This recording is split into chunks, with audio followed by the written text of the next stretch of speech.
Welcome to Living Your Greatness. Each episode, we bring on great people to inspire you to achieve your greatness. We discuss topics all related to health and wellness. Listen to world-class stories, learn valuable lessons, and turn knowledge into action. It is now time for you to unlock your inner greatness. Welcome back, everyone, to Living Your Greatness. This is your host, Ben Mummy, and today we have a new guest to the show, and his name is Tuan Nguyen. He is the founder of HealthGenie, a multi-million-dollar firm serving private health organizations with business advisory services, lead generation, and communications and leadership training. He has delivered over 400 speaking engagements across the globe on entrepreneurship, corporate culture, leadership, and volunteerism. With gratitude for his life and community that saved his family, he has been committed to giving back to his community his whole life. So Tuan, welcome to the show. It is a pleasure to have you with us today. Thank you for having me, Ben. That's exciting. This is so much fun. Absolutely. Good to have you here. Tuan, let's kind of get rolling here. Tell us a little bit about yourself. Where did you spend your formative years growing up? How did entrepreneurship come into your life? And what positive impact has it had on you? Awesome. So entrepreneurship didn't come into my life till I was probably 19, at least the traditional way of seeing entrepreneurship, which is starting a for-profit business, right? But entrepreneurship came to me through the form of volunteerism. And the long story short is having coming from another country and coming to Canada in 75, being the recipient of amazing services of worthy causes.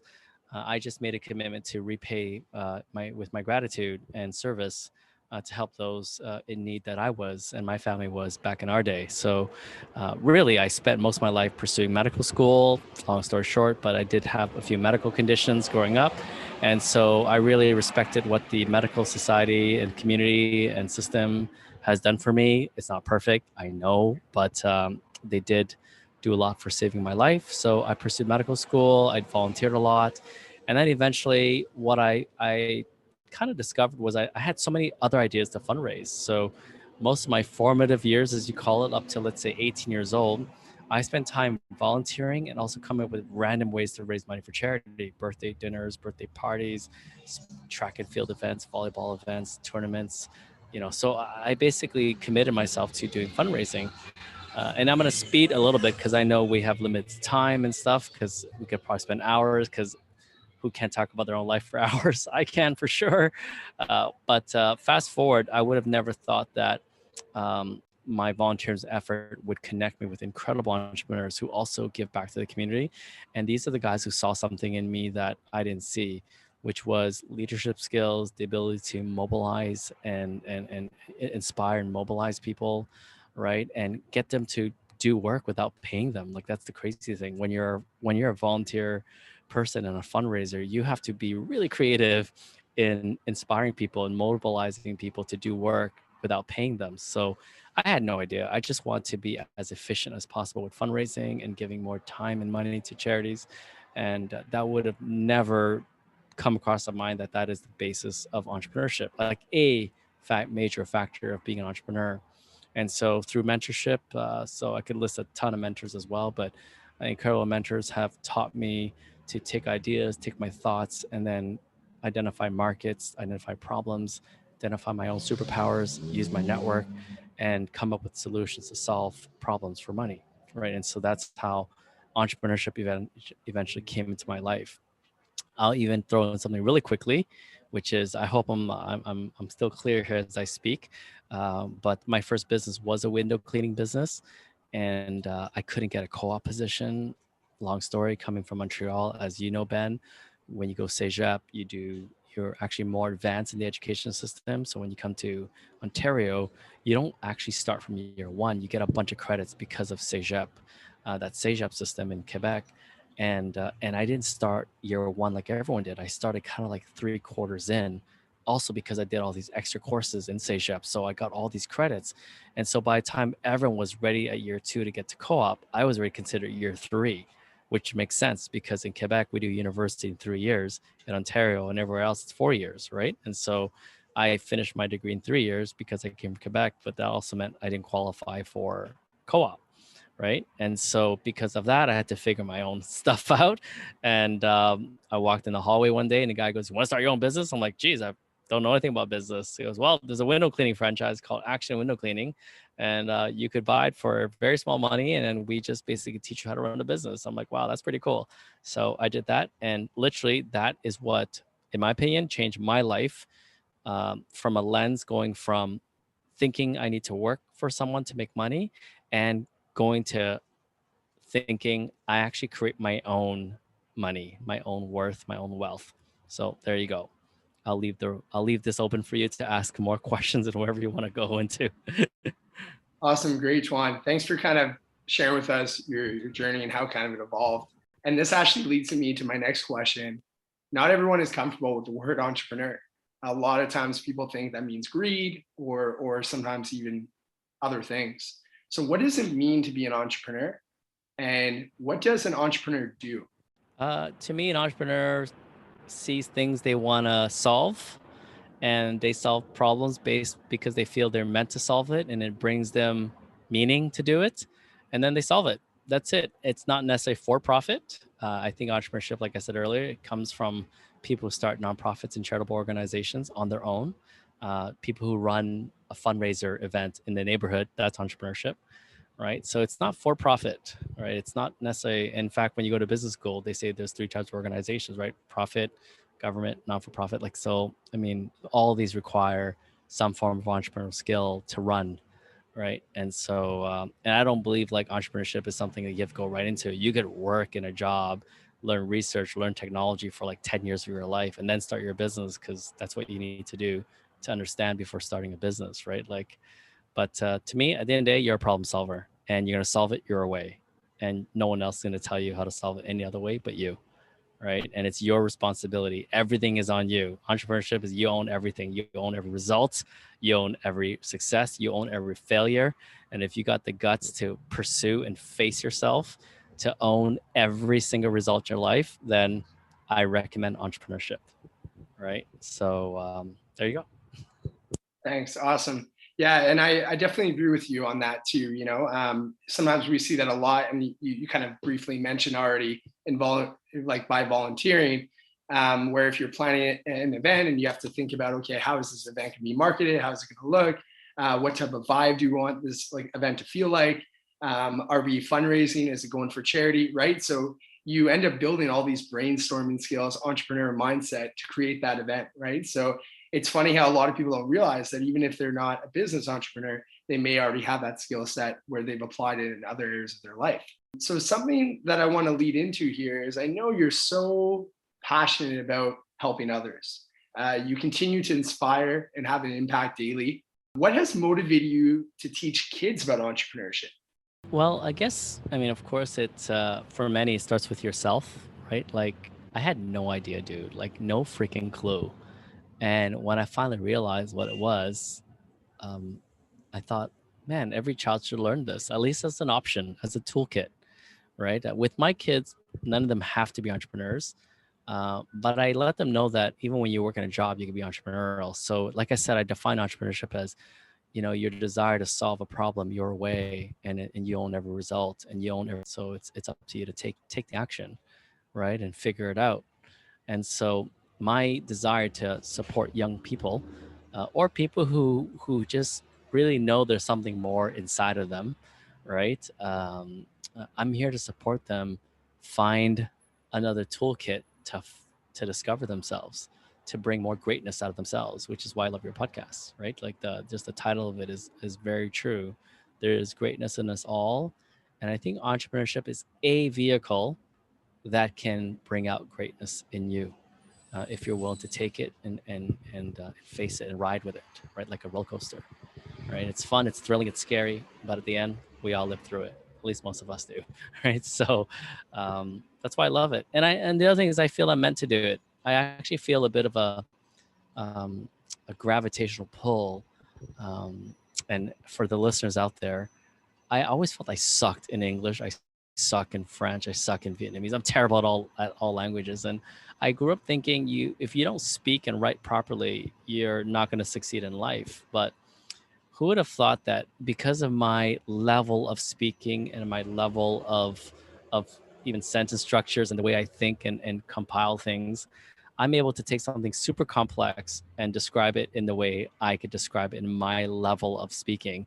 And turns out it's the most relatable way, right? And so I think I also love teaching, whether it be kidpreneurship or to adults who want to learn something.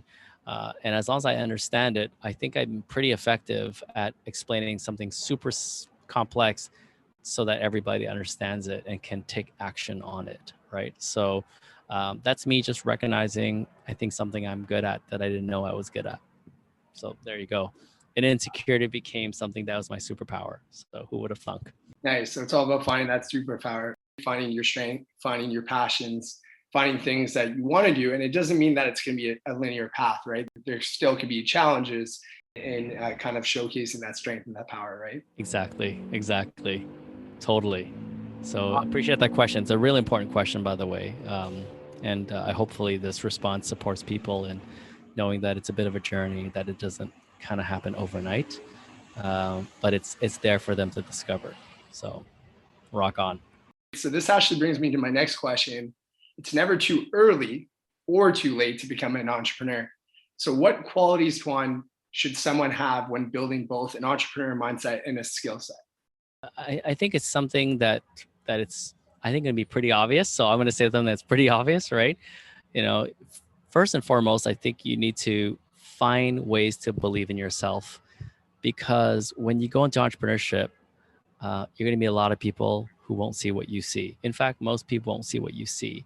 So number one quality is you really, really believe in yourself. Not arrogance where you're like you're above everyone, but it's like, this is how you are, this is who you think.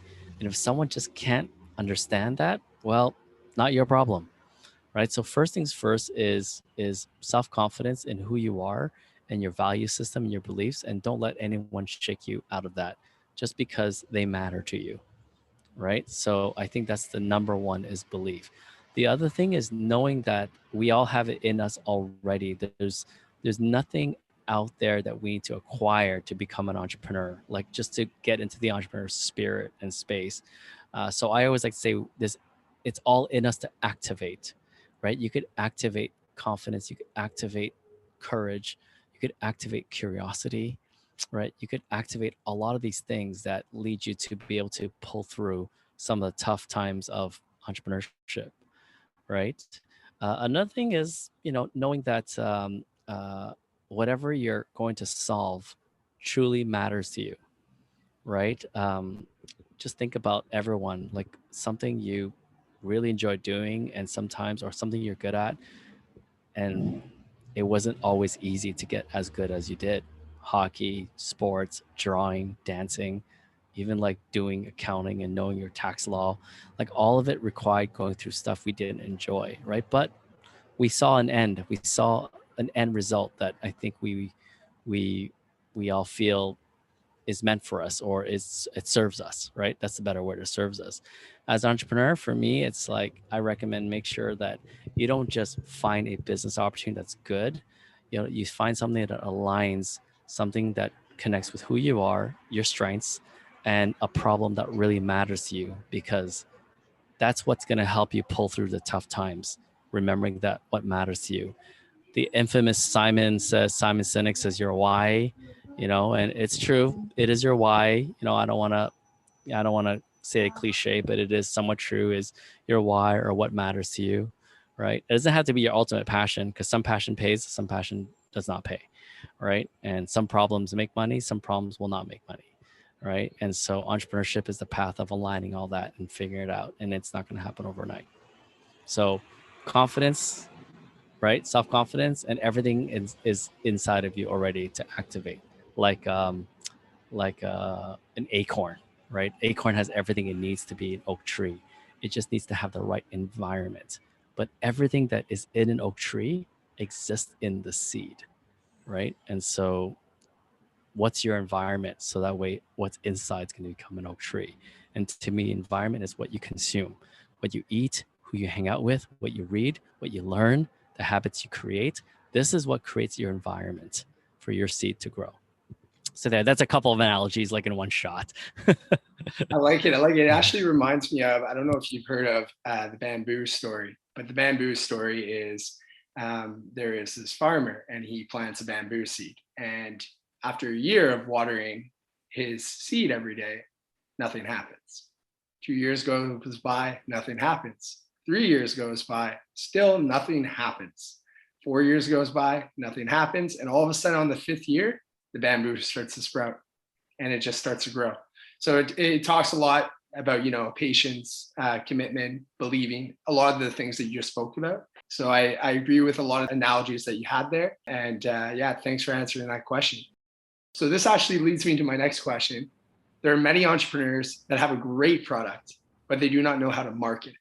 When you were a student, you noticed that networking events were missing for the business community. That was when you started Casco. Through organizing networking events for the business community, your team raised $1 million for charity. This was a game changer. So Tuan, how did you successfully market this product? Great question. And I basically saw a few problems, but the very first problem that I noticed was that as a student, most of your networking event, like wine and cheese or whatever event you have at school, for every one professional, there's like 50 students. Like, especially if you guys are students right now, remember being a student, you must remember going to a networking event and there's that one person from whatever, PricewaterhouseCoopers or KPMG or TD Bank, and they're surrounded by like 30 students. And then you're taught by your peers to, when you get a chance, ask that really, really smart question, right? And then they'll notice you. So you want to be noticed in a sea of students by this one professional. And I thought that was just a crock of it. Like, I just, you know what? I don't want this. So the first thing I did was I actually just, instead of going to networking events, I went to events in the community. Back in those days, there was no internet. So I opened up a newspaper and I saw all these events in the city. And so like, cool. The most affordable events were breakfast events. So I found these breakfast networking events. I went there and guess what? I was the only student in a sea of professionals. And I was like, wow, it's like a buffet for me. And I don't have to fight with any other student. I could literally talk to anybody. So then I did this for like many, many months. I had some friends that came out with me eventually. And then I said, I got to solve this and bring an element of this into school, right? So that's one problem I noticed. The other problem I noticed was that as business students, especially when you're in class with some of your friends, you're like, man, these guys are so smart. They should be running at least a chance to run things right now. And I hated that all of us graduate with an entry-level job where we're doing stupid little remedial tasks like data entry and all this stuff, or compiling data from, I don't know, market research or whatever.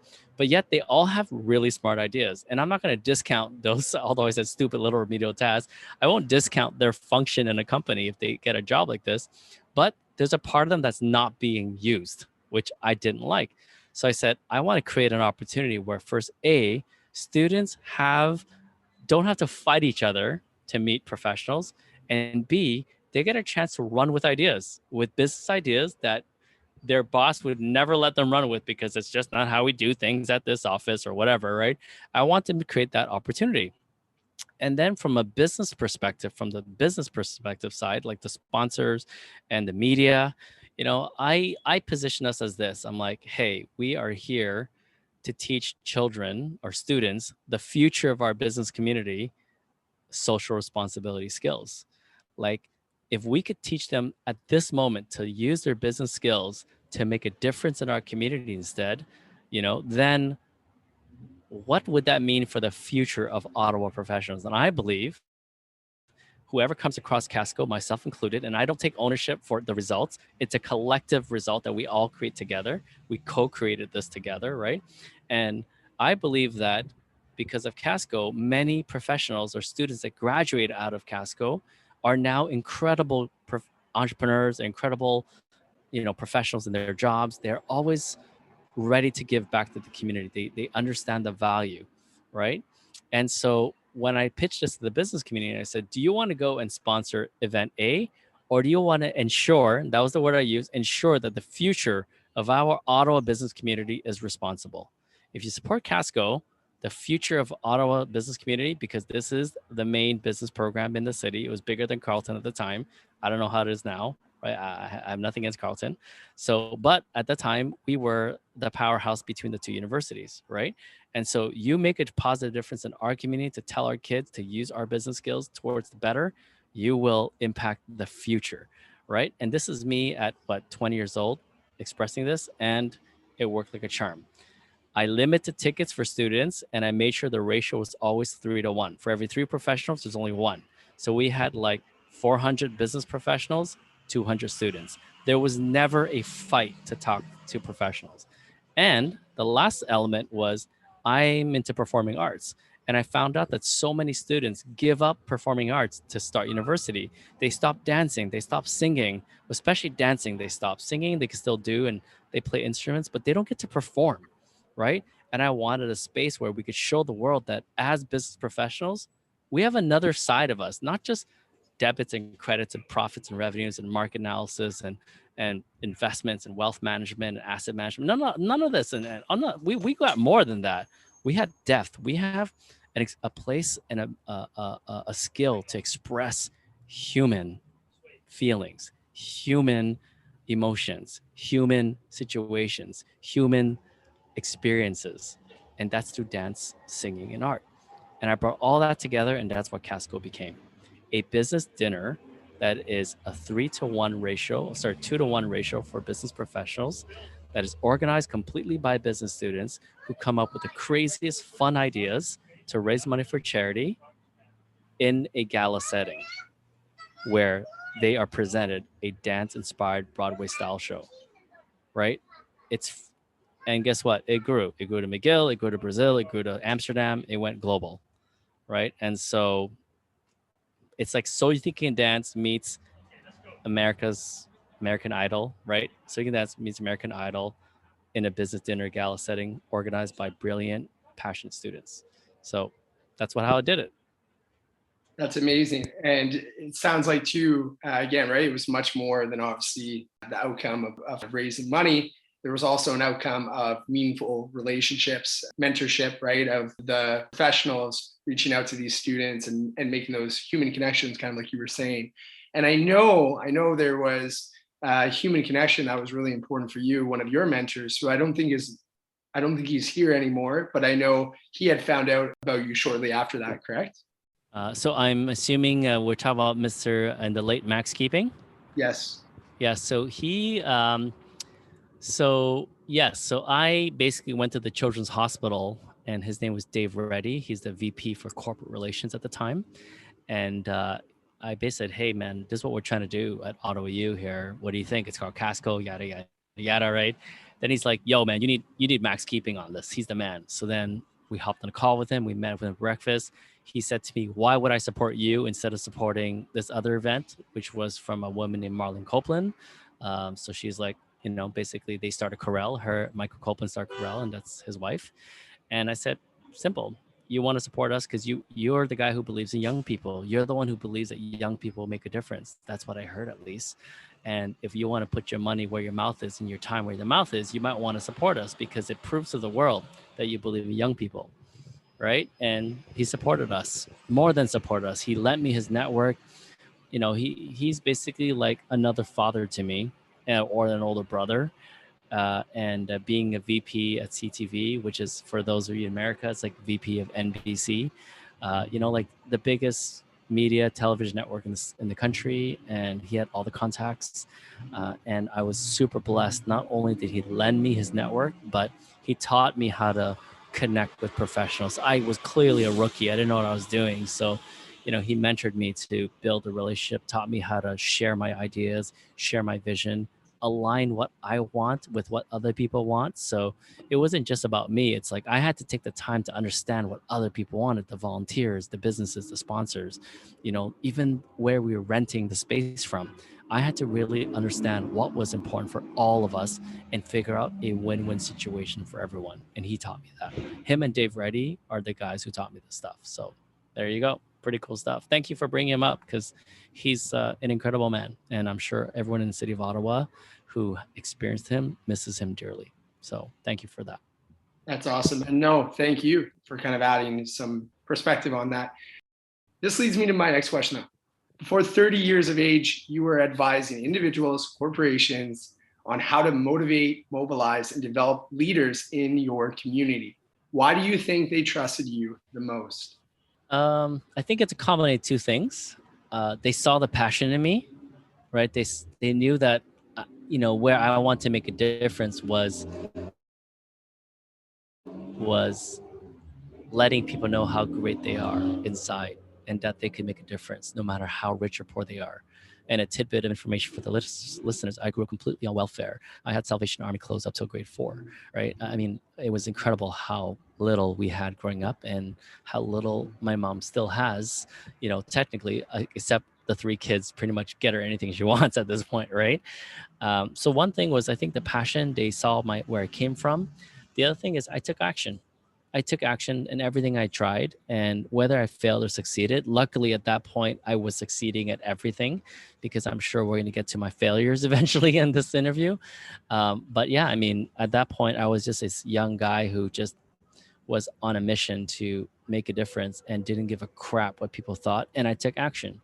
And so I think companies saw that and they trusted my opinion, which was very difficult to receive, by the way, to be a 25-year-old or 26-year-old and getting a software company saying, you know what, we'd like to hire you for this. I'm like, what are you talking about?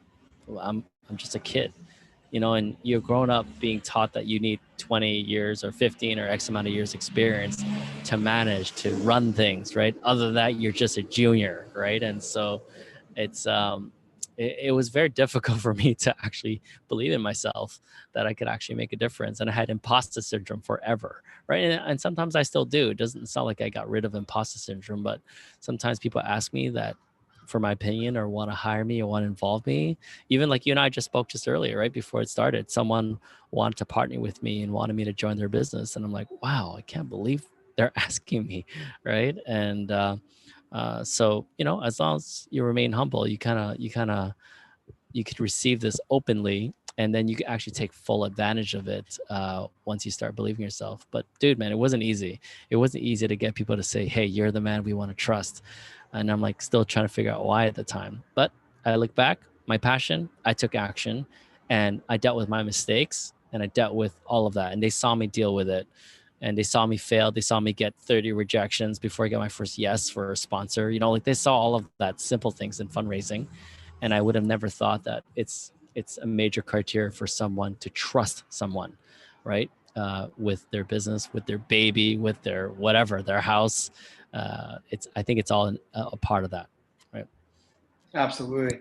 So what are some examples of a vibrant, thriving community, and how do we create that? Because I know there's been many communities that you've been passionate about that you've created. So I mean, times have changed since I've been involved, right? And of course I'm not totally in tune with what's happening, but I'm mostly in tune with what's been going on. But I'll tell you, in the past, is really aligning yourself with the right purpose and cause, and not trying to do it all. And my mistake was I tried to do it all, right? So vibrant community is, in my opinion, is a group of people who are completely committed in making an impact in a particular area of a community because it's really what they're passionate about, and they feel they're meant to or gifted to be part of the solution, right? I got involved with Lung Association, Cancer, Heart and Stroke, Heart Institute, like every single charity, just because I want to do good for everywhere I could. But at the end of the day, I'm only one person. I'm not a machine, and I have 24 hours a day. And as you get older, especially, it takes it takes a lot more energy to get to build energy. And so I realized that I have to stay with what really matters to me, right? And so now let's talk about today, right? These days, I get invited to get involved with a lot of charitable causes and businesses, but even though they all are with amazing people and incredible causes, I really have to be very, very selective to make sure what I do aligns with who I am, my belief system, my values, what I want to, who I want to become more of as the future comes, right? Like I want to be, more known as the guy who, let's say, helps people with entrepreneurship, And so I think youthpreneurship is very important to me. So I will definitely dedicate a lot of time for that, because I do believe entrepreneurship will change the world, or will be one of the major aspects of the future and today, right? So it's why I want to stick with it. So I turned down things from lung association. I turned down things from prostate cancer, ovarian cancer. I have to turn all that down. But by doing that, if everyone does this, I believe that the community of people we will that comes out of that will be super vibrant, will be filled with passion, more than just getting it done, more than checking a box that you've done volunteer work, more than checking a box that you sat on 4 boards. Like that's not vibrancy. It's checking a box is not vibrancy in a community. It's really getting together a bunch of people, solving a problem that matters to you, that gives back, and you ask for nothing in return, right? And because you do it, whether you get paid or not, right? And I think if everyone learns to do that, it would be very, very exciting, and the energy within the city and the communities will be like just off the charts. And there you go. Those are my thoughts. Okay, good, awesome. Yeah, no, I like the aspect where you kind of spoke about doing it without any expectations of anything in return, being very authentic, being humble, and being very purposeful, because that's your why, and it doesn't stop you from there. Yeah, let me add to that. Like when I say don't ask for anything in return, it's from other people, right? But you're okay. You're allowed to say, I want to build my project management skills getting involved. I want to build better communication skills doing this. Like that's where you could be intentional when building a community and getting involved, right? Is like, I'm not the greatest at numbers, but if I'm going to take this treasurer role, I'm going to know how to handle numbers, right? But that's what I want. It's to build it for me, not to say, hey, Ben, I'm going to do this. So you better like give me a free meal afterwards because I know you now, like none of that crap, right? So there you go. Just a slight add to that point, the last point. So Tuan, this makes me think about one of your TED Talks. I know you believe people become a stronger professional in person through acts of volunteerism. And we've kind of spoken a little bit about this word throughout this podcast, but what can someone learn from volunteerism? So much. I think volunteerism can learn several things. First, what I just said, which is it's a place for you to grow in areas that matter to you. So you could actually choose how you give back to the community.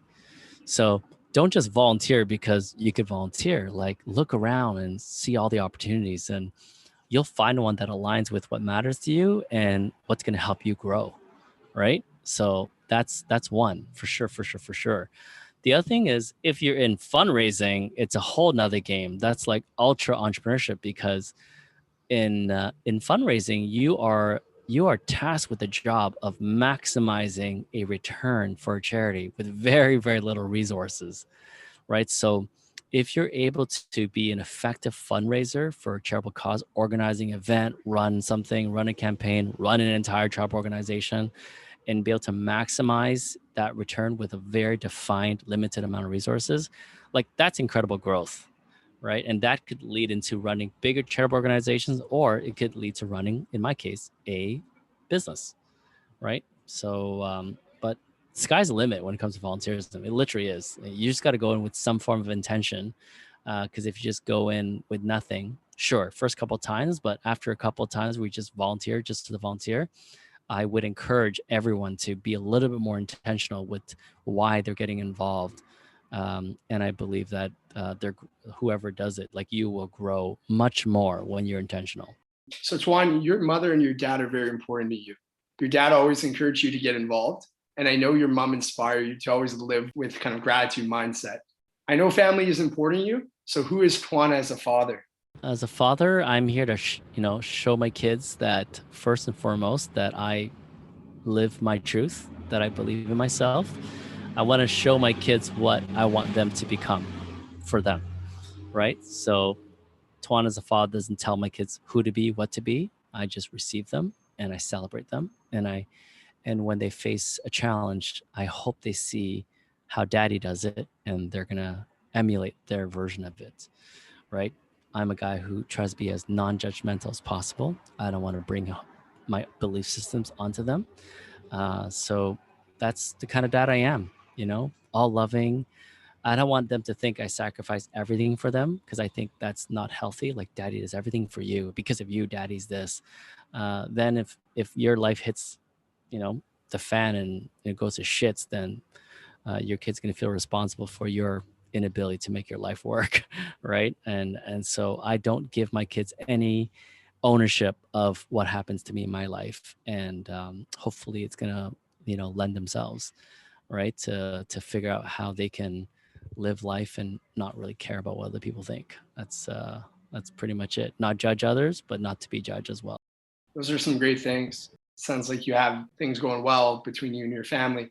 That brings me to a question in terms of what would you recommend for other entrepreneurs who are busy and do have kids?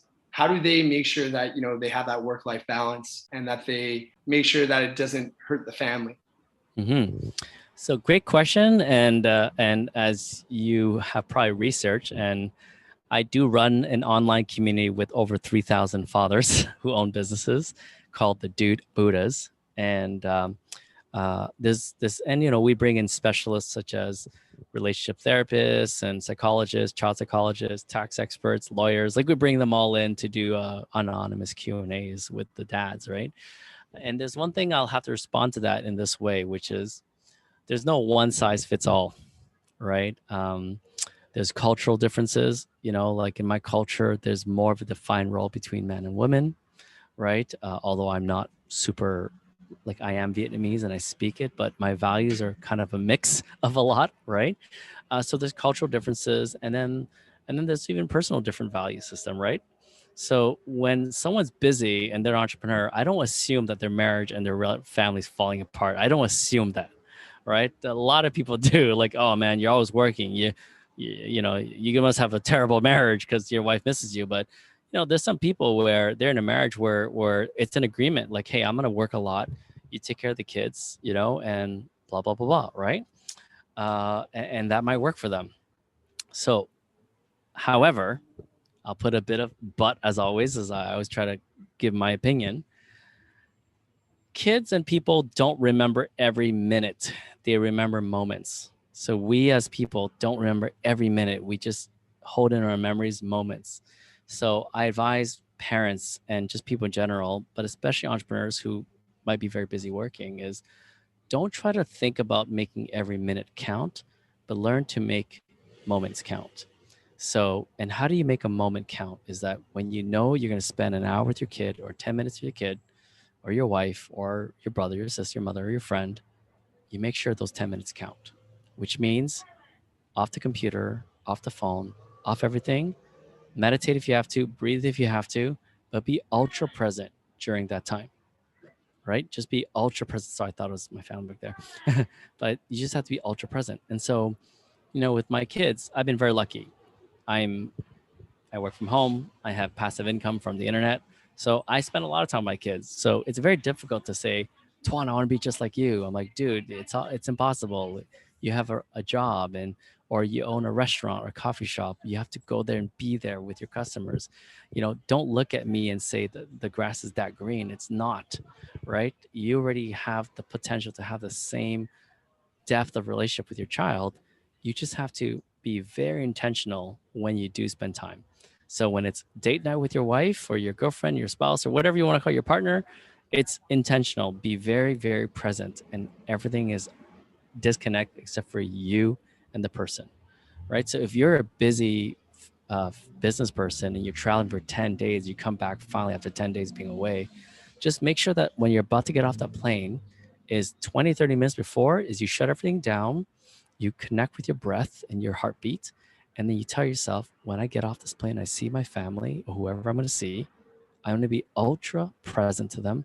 I'm going to show them more love than they've ever expected, right? And to me, that's what's going to hold families together, right? And they're going to be understanding dads or mom or whoever's going to be away busy or buddy's not going to be around to go for a beer with the boys or the gang or whatever, right? And they get it, right? But when you're there, they feel your presence. So that's my advice for busy people or anyone in general, to be quite honest. Thanks for sharing that, Tuan. It reminds me of another TED Talk. I don't know if you've heard of this fellow Canadian, where he talks about lollipop moments, right? And how to create those moments that are impactful and memorable and meaningful. And so Drew Dudley, he's good. He's a good friend. Yeah, great guy. Yeah.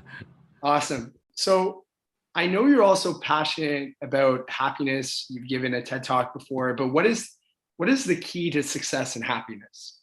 I think first thing is nothing makes you happy except for yourself. There's this amazing late philosopher named Dr. Wayne Dyer. And this one example was all I need to hear to understand happiness, which was when you squeeze an orange, what comes out of it? Like what comes out of orange when you Well, squeeze it? some juice. Juice, yeah, orange juice, right? Does anyone put the juice inside the orange? Like, how does the juice get inside? Does anyone put it in? No, right? It's just in there, right? And that's life. Is when life squeezes you, what comes out of it is inside. So when pressure comes out and anger comes out of you, it's from inside. No one ever injected anger into you. No one injected happiness into you. No one injected any of these things into you. And that one analogy got me to really think, wow, I am in complete control of what's inside of me and what comes out. So to me, owning everything that comes out is number one. And then learning to detach from things that control and trigger those emotions, including happiness. Like when someone says, why do you work here? Well, it makes me happy. These people make you happy. So if I take these three people away, you're not happy anymore? You hate your job and you're unhappy? Well, there's a problem right there, right? Is happiness really does come from within. It's a cliche, but it does, right? And could you be in an environment that doesn't serve you, that allows you to embody who you are? Absolutely, right? And so for me, when I'm in an environment or in a relationship or in a job or a business that I find doesn't bring out the best in me, that I feel like not my true self, then I have to make a decision. Is it my ego, or do I let go of people or things in my life? And my intuition sometimes tells me, Tuan, that's your freaking ego. Shut it down. It's all good, man. You're good, man. Choose happiness, man. Don't choose selfishness, right? It's not about you, right? But sometimes it's like, I really value these things. I really value this, and if being in this environment doesn't allow me to live and embody those values, then screw it. I'm out of here. I'm done. And I got to figure out. It's not maybe overnight. I might have to plan for it, but at least I know I'm on my way out and on my way towards something, right? Another way is like you're either running away from something, or you're running towards something. I rather create things towards something, and what I'm creating is towards living more of me fully. Nothing like in front of me. It's actually bringing something from inside out, activating, right? So I'm moving towards being to activate more rather than running away from something. So all that comes into happiness, which is I choose my happiness, and I'm always happy. Like look at me, like even when shit's hitting the fan, I'm like this, right? But do I face challenges? Absolutely. Do I get serious? Absolutely. But I enjoy that process. I enjoy sitting down, facing the challenge in I'm having my life, and I'm like, let's figure this out. But I'm not sad. I'm happy, right? Because I know it's part of life and I know it's happening for a reason, and I'm going to figure it out. So there you go. Okay, beautiful. So, Tuan, as you know, the purpose of this podcast is to inspire people to achieve greatness and enhance their overall well being. So, what is your definition of greatness? I think greatness is the journey to continually find a way to, with confidence, live yourself, live your truth, find your truth. It's a lifelong journey, right? So I don't think greatness is achieved. Greatness is lived, right? You can live a great life. It's not achieved. So to me, if you're always having kind of a growth mindset, if you want to call that mindset, right? If you're always trying to find out the best way to be you without having anyone else control you, the best way to let go of all the triggers that control your emotions, that lifelong journey to me is a great journey. It has nothing to do with having $1 million, $1 billion, being on 40 boards, raising money for charity. It has nothing to do with that, in my opinion. Because you know that when you die, and I've been very close to death. In fact, I've had 2 heart attacks, so I know, and I know that it will happen again, because that's just what we live and then we die, right? I know that whenever my time comes, I know in my heart that I've lived greatness, and I could have nothing, and I would still feel great, right? I put my best foot forward every day, And do I fall after putting, yeah, sometimes I put my best foot forward into a pothole and I fall, but I climb back out. And do I get scared and go backwards? I put another foot forward and it's my best foot forward. And that's the journey of greatness, in my opinion. It's not a destination. It's not looking at someone and saying, wow, that guy looks great, I want to be just like him. No, man. If he looks great, it's because he's living a life of greatness, which is probably he or she or they are just figuring it out every single day. We don't see what's behind the curtains, but I guarantee it, it's not sunshines and rainbows every single day, but they accept every result in their life, right? And they just move forward with their best foot forward. That's pretty much it. Absolutely. Thanks for sharing your perspective there on greatness. I really value your input. So Tuan, who is a future guest that you would like to see on this show? Wow, very smart question, brother. Yeah. There's so many. I mean, I think my neighbor across the street should be on the show, right? No one special, in terms of publicly known, but an incredible father. And then his wife is an incredible woman as well. And they're both in their early 60s. If it's someone who's known that I'd be curious about and their journey, even someone in our city, Carla Briones is an incredible woman here. She's got a great story, and I'd love to know more about her story, actually. There's another friend of mine who's getting his butt kicked right now in life, and when it rains, it pours, but yet his attitude and approach is amazing, and I'd have him on the show, right? I'm looking around in front of me, and there's a security guard who works in this building, and every time I see her, she has a book in her hands, and when we talk, she talks about her family, and she's from Ethiopia, I think, or it's a French-speaking country in Africa, so she speaks French as well. But I'm so curious about her life, like really curious, like what keeps her coming here, sitting in front of this desk, but enriching her life with books. Like, wow, that's incredible, right? There's greatness in everyone here, and it doesn't have to be some crazy influencer. I'm blessed to be here. I'm blessed to have some kind of mini influencer status, but I feel the three people right in front of me right now have greatness that I'm very, very curious about. You as well. I'd do a reverse, dude. Next show should be me interviewing you on your definition of greatness, on your journey, right? That should be and that's my opinion, is you. I'm curious about you. It's why I'm on the show. It's just to feel your energy and get to know you, right? So there you go. How's that? Thanks a lot. Something that I admire, I think, about your response there is there's no need of putting people on a pedestal, right? Everyone's got 2 arms, 2 legs. So I really appreciate that you have that same perspective as well as humbleness. So Tuan, if people want to learn more about you, because I know you have a lot of different communities that I think could add value or benefit people, where can our listeners go to connect with you? So you can hit me up at dudebuddha.com. So that's DUDEBUDDHA.com. And there's a form you can fill out there. And then that's probably the best way.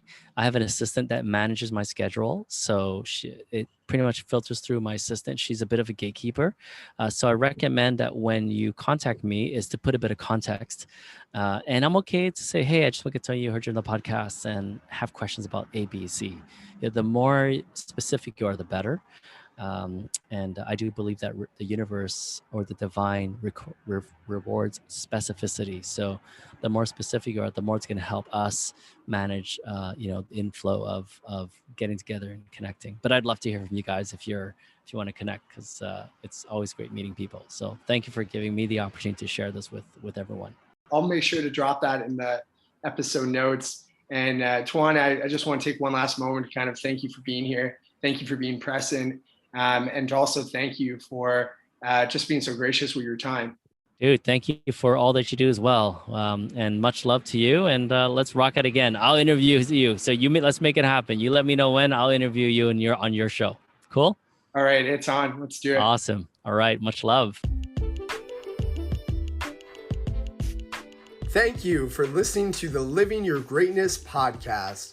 If this show has added value, please subscribe, leave a rating, and make a review.